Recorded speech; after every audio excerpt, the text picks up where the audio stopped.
চৌধুরীর রিমান্ড মঞ্জুর করেছে আদালত। সকালে কারাগার থেকে কড়া নিরাপত্তায় তাকে আদালতে নেওয়া হয়। এরপর জিজ্ঞাসাবাদের জন্য রিমান্ড আবেদন করলে আদালত তা মঞ্জুর করে।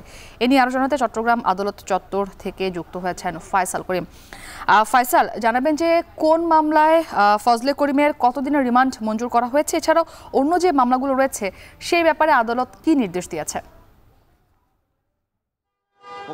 মূলত চট্টগ্রামের যিনি আলোচিত সমালোচিত সাংসদ রাউজানের ফজলে করিম চৌধুরী, তার বিরুদ্ধে চট্টগ্রামের বিভিন্ন আদালতে 10টির মতো মামলা হয়েছে। এর মধ্যে হত্যা চেষ্টা, হত্যায় মদদ, বিভিন্ন রাউজানে বিভিন্ন জনের সম্পত্তি কিংবা যে জমি আছে সেগুলো বেদখল সহ নানা ধরনের অভিযোগ তার বিরুদ্ধে আছে এবং 10টি মামলা হয়েছে বলে আমরা জানতে পেরেছি। এবং তার মধ্যে আজকে এখানে তাকে 2টি আদালতে তোলা হয় এবং মূলত 5টি মামলায় এখানে শুনানি হয়। এবং আমরা যেটি দেখেছি যে সকাল একেবারে 7টায় কড়া নিরাপত্তায় তাকে এখানে নিয়ে আসা হয়, যেহেতু নিরাপত্তাজনিত একটি বিষয় ছিল এবং তার বিরুদ্ধে স্থানীয়দের ব্যাপক ক্ষোভ থাকায় আমরা দেখেছি আদালত চত্বরে তাকে ডিম নিক্ষেপ করার ঘটনা ঘটেছে, জুতো দেখানোর মতো ঘটনা ঘটেছে।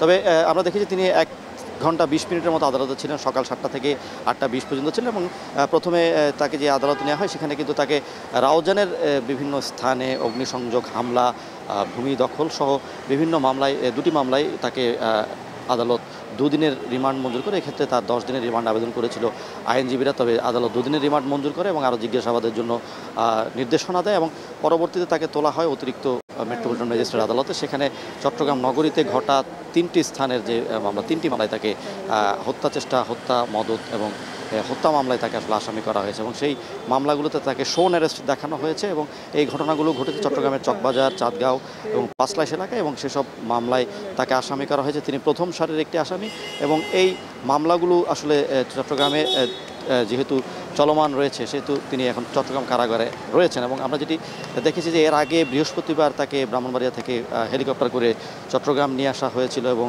তখনও কিন্তু আমরা দেখেছি তিনি এক ধরনের বিক্ষোভের মুখে পড়েছিলেন। এবং আমরা এখনও দেখছি তিনি আদালত চত্বর ত্যাগ করার পরও আমরা দেখছি যে এখনও কিন্তু আদালতের বিভিন্ন স্থানে তার বিরুদ্ধে বিক্ষোভ হচ্ছে। এবং মূলত গত 12ই সেপ্টেম্বর তাকে ব্রাহ্মণবাড়িয়ার যে আখাউড়া সীমান্ত আছে সেখান থেকে তাকে গ্রেপ্তার করা হয়। এবং আমরা যেটি জানি যে মূলত চট্টগ্রামের যিনি রাউজান এলাকা, সেই রাউজান এলাকায় তিনি 5বারের নির্বাচিত সাংসদ এবং এলাকায় আসলে আমরা যেটি দেখেছি যে তার গ্রেপ্তারের পর মিষ্টি বিতরণ করা হয়েছে, স্থানীয়দের মধ্যে এক ধরনের আনন্দ দেখা দিয়েছিল। এবং সব মিলিয়ে আসলে চট্টগ্রামের যিনি একেবারে রাউজানের যিনি একেবারে অবিসংবাদিত নেতা, তিনি কিন্তু এখন দেখছি যে আসলে আদালত চত্বরে এসে তার বিরুদ্ধে ব্যাপক বিক্ষোভ রয়েছে এবং পরবর্তী শুনানি আসলে পরবর্তীতে তাকে আগামী বৃহস্পতিবার আদালতে তোলা হবে বলে জানিয়েছেন আইনজীবীরা। চট্টগ্রাম আদালত চত্বর থেকে যুক্ত ছিলেন ফয়সাল করিম।